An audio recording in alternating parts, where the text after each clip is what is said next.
స్థానిక సంస్థల నుంచి ప్రాతినిధ్యం వహించినటువంటి వ్యక్తిగా మీ శాసనసభ స్థానం తప్పనిసరిగా ఈ సభలో ప్రజల సమస్యలపైన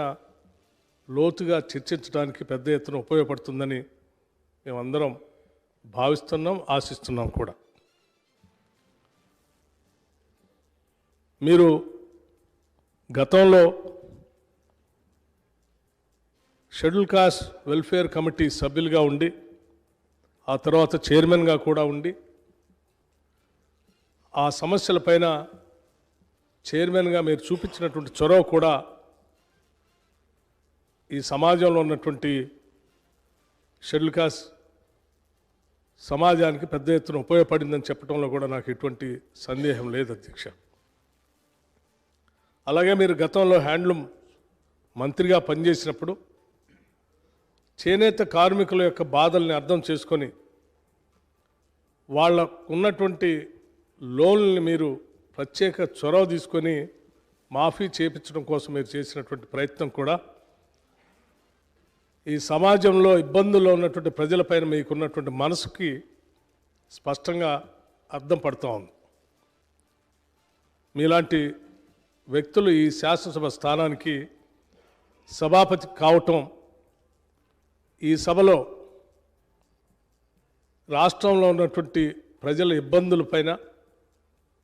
ప్రజల యొక్క సమస్యలపైన లోతుగా చర్చించడానికి పెద్ద ఎత్తున మీరు సమయం ఇస్తారని, ఆ దిశలో సభ్యులందరికీ కూడా వారి వారి గౌరవం కాపాడుతూనే వారికి ఇవ్వాల్సినటువంటి సమయాన్ని ఇస్తూనే వాళ్ళ హక్కులను కూడా కాపాడే ప్రయత్నంలో ఎటువంటి లోపం ఉండదని నేను భావిస్తూ ఉన్నాను. మీకున్నటువంటి అపారమైనటువంటి అనుభవం ద్వారా మీరు ఈ శాసనసభకి సభాపతిగా ఎన్నిక కావటం, మీతో పాటు పనిచేసినటువంటి శాసనసభ్యులుగా మేమందరం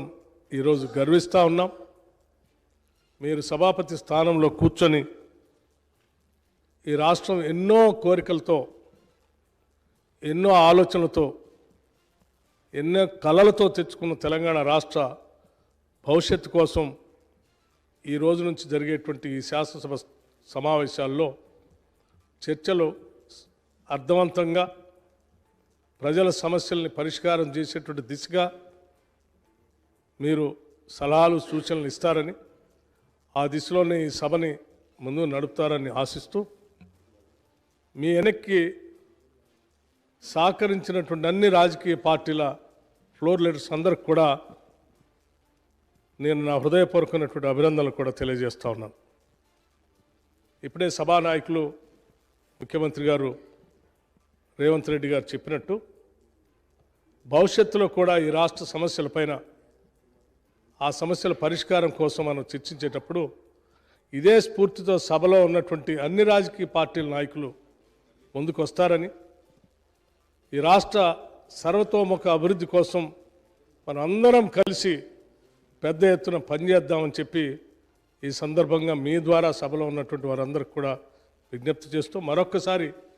నా హృదయపూర్వకమైనటువంటి అభినందనలు మీకు తెలియజేస్తూ కూర్చుంటాను అధ్యక్ష. Thank you.